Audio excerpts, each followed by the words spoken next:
I'm Corbett Wall with DV Auction, here with your feeder flash for Thursday, June the 1st. Can't believe unofficially summer now. Brought to you in part by the new Nasalgen, Bovolus Nasalgen 3 PMH. It's a one-of-a-kind respiratory vaccine that provides unmatched protection to young calves. Also leaves a blue shadow on their nose there, so if you're treating them out in the pasture, you can tell which ones have been treated and which ones haven't. For more information, go to unmatchedprotection.com. Had a great Punchy pick contest for last month. If you guys didn't see yesterday's feeder flash, the one for May the 31st, go back and check it out. By far the coolest Punchy picks that we've had so far, and really enjoyed giving that. The top prize went to Matt Ludlow. We hope that he enjoys that, getting a whole case of Fair Peace. That revolutionary product that is calming cattle down for a lot of people. People are telling me they're using it. They're using it on real light, unweaned calves. It's calming them down. They're eating. They're not losing nearly as many of them. You've got to try this Fair Peace product out. He's getting a whole case of that. Plus, he's going to get some really cool swag from both Beaver Feed and Beaver County Stockyards in Beaver, Oklahoma, and they've got some neat stuff. If you get a cool Punchy pick, send it to punchy@nationalbeefwire.com. To infinity and beyond.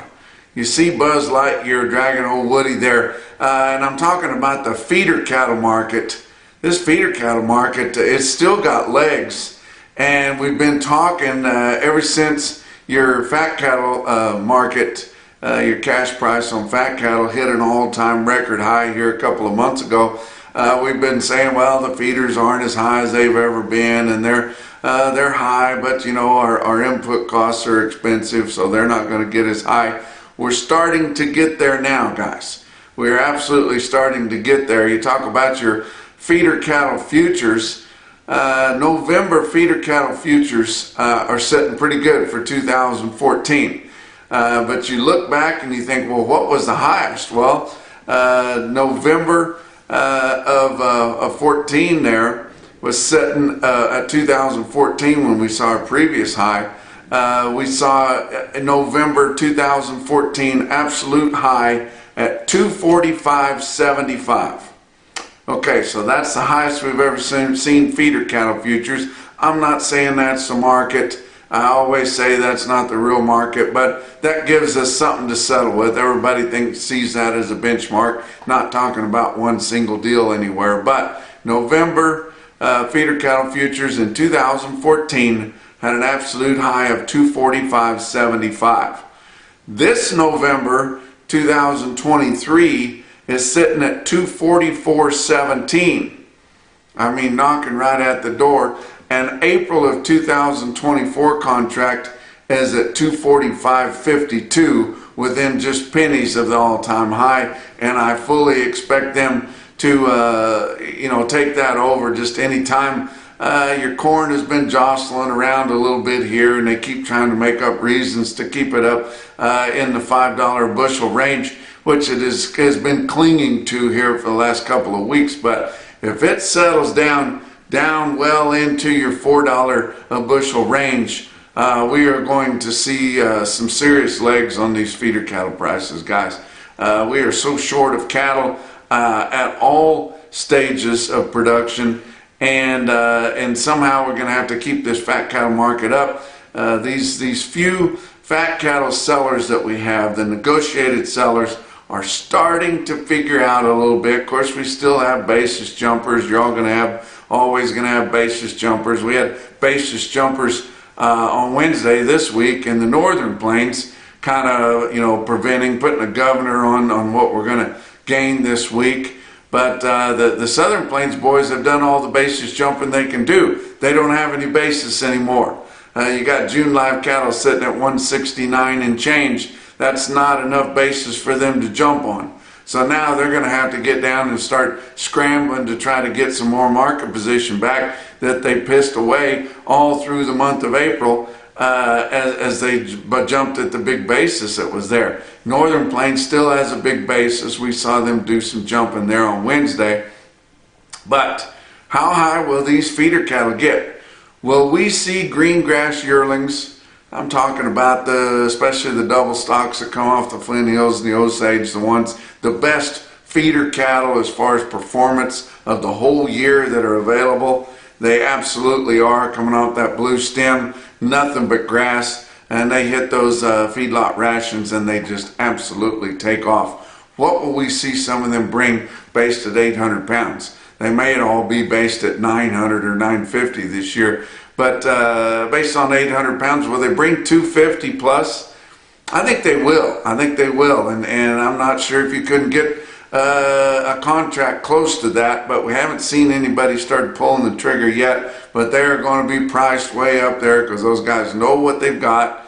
There's not as many cattle in there and through there as there normally is because there wasn't enough water for them to turn out early. Some of them were dry early, but of course that's all been forgiven because we've had so much rain. But some places didn't get turned out on at all. But you know, we're going to see kind of the results of how many spring calves that we lost in the northern plains. You know, we were talking about lighter supplies, heavy culling, selling off a lot of cows. The cow market was good. There wasn't a lot of hay or forage around of any kind to feed them. We talked about all that, but we didn't talk a lot about how many spring-born calves were lost in that deep snow up in the Dakotas, Montana, and places like that. And it was significant. And I don't think we've advertised that near well enough. But let's talk about your board on Wednesday. June live cattle futures are up a quarter, 169.12. Like I said, no basis left for your Southern Plains guys. August up 50 cents at 167.67. Back months were all higher from 45 cents to $1.10. August feeder cattle up another $1.40 after being up nearly $4 on Tuesday to start the week because we had a holiday on Monday. But 239.17 sounds pretty darn good for not too far away here. Summer 800-pound steer. September up $1.55 at 242.22. Your back months on feeder cattle up $1.02 to up 165. Your grains, December corn was down 3.5 cents at 521 3/4.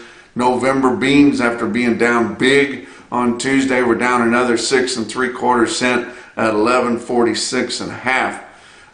Kansas City July hard red winter wheat up 6 3/4 cents at 790.5 after being down so much to start the week.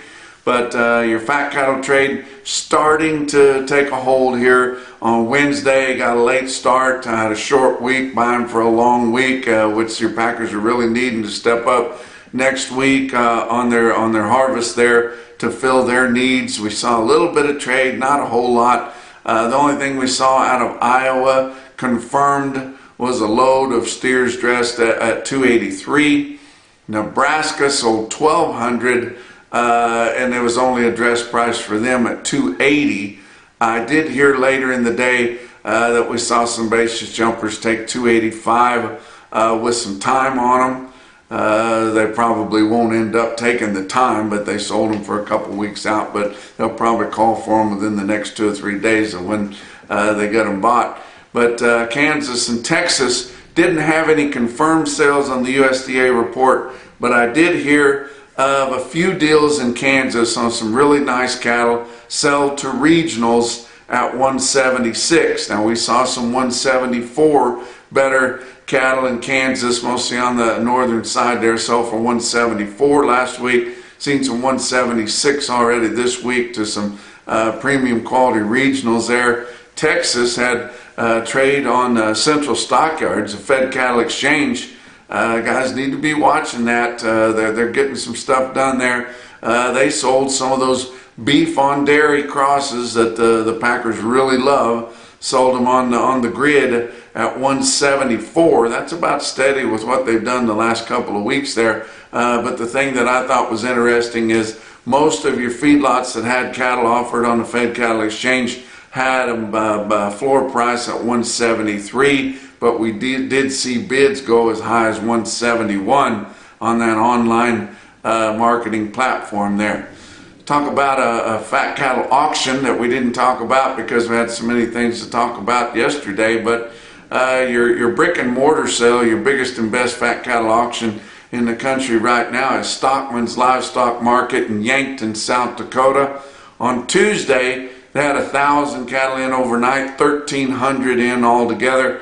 Your conventional cattle, the bulk of your conventional cattle, just cattle, sold from $5 to $5.50 higher than last week. Pretty darn impressive. Price spread was from 180 to 187. Your program type cattle, drug-free, non-implanted type cattle, bring from 184 to 192.50. That was steady to $3 higher. Really good sale there at Stockman's Livestock in Yankton. Box beef cutout values were kind of mixed on Wednesday, with choice cuts up 88 cents at 305.84. Selects down 62 cents at 287.15. Your slaughter, we started off with a holiday Monday, so we're just kind of wallering around there. Up through Wednesday, 255,000 estimated harvest. That's 3,000 less than the holiday week a year ago. Talk about what else is going on. Livestock Risk Services, that's Dakota Moss there. He offices there in the Exchange Building at the Oklahoma National Stockyards. If you're through there, stop and talk to him. If you're not, call him or call one of his agents that might be a little bit closer to you. They can answer your questions, especially about LRPs, but also drought insurance and all of your livestock policies there. And if you want help, you need help, they can also help you with that too, pretty much anywhere that you're at. Talk about your feeder cattle market, your real-time index on DV auction. Late in the day on Wednesday, sitting at 210.39. That was up $1.59, kind of getting legs under it again because we about ran out of receipts there with that long holiday weekend and not many sales around. But 210 and change is pretty good on a cash auction steer up through your middle 12 states. Talk about your big sales on Wednesday. OKC West, El Reno, Oklahoma. DV auction broadcaster there, guys. You can watch them on Mondays and Wednesdays there on dvauction.com. 6,100 head for them. Actually for their 2-day sale, because they sell their calves on Tuesday, so they're selling the first 3 days of the week. You can watch them on DV auction, get a hold of them early, get approved. You can view and bid right there. Feeders, $5 to $8 higher in El Reno. Calves, $3 to $8 higher. There were also your national beef wire stick out sale of the day. And you look at this automated market report through Cattle Market Central, you see 338 head of 6-weight steers with a weighted average of 232.72. Not going to give you the changes, but you can see the changes from the weighted average of last week. Every single weight group on both classes of cattle are all dollars higher there. 845 head, 7-weight steers average 758 with a weighted average price of $213.95. 933 head of 8-weight steers in El Reno averaged 851, average price $203.48 on all of them, and 750 head of 9-weight steers averaged 949, weighted average price $195.51. This is the market in the Southern Plains, guys. On some heifers, 508 head of 5-weight heifer calves average 536, weighted average price $241.32. 1,030 head of 6-weight heifers at OKC West and El Reno, Oklahoma. They average 654, weighted average price $218.47. 406 out of 7-weight heifers average 752, average price $197.98. Look at winter livestock. Dodge City, Kansas had 1,800 head. Their feeders on steers and heifers were called $10 to $12 higher. Talking about infinity and beyond, guys. With a stick out sale in Dodge City being 105 head of heifers, weighed 853 and bring $199. Hadn't been very long ago you couldn't get that for steers. My friend Gilly Flott there at Paris Livestock, east of Paris, Texas, had his in-house video on Wednesday in conjunction with the regular sale there. but I've been telling you about it all week there. Included in there, he sold 2 loads of 930-pound steers, mostly black, off grass. Good commodity cattle right there from Clarksville, Texas, coming right away. 2 loads weighed 930 at 202.50. Jake Billington gave me a heads up on a good sale that they were having out in Twin Falls, Idaho at Twin Falls Livestock Commission. Included in there was 70 head of steers weighed 529, bring 286, Twin Falls, Idaho. But the most impressive quote that I saw anywhere on Wednesday, your Macrison, no BS, top quote for the day, come out of Platte, South Dakota, Platte Livestock Market, was 63 steers, weighed 948 at 215.10. And that's your feeder flash for Thursday.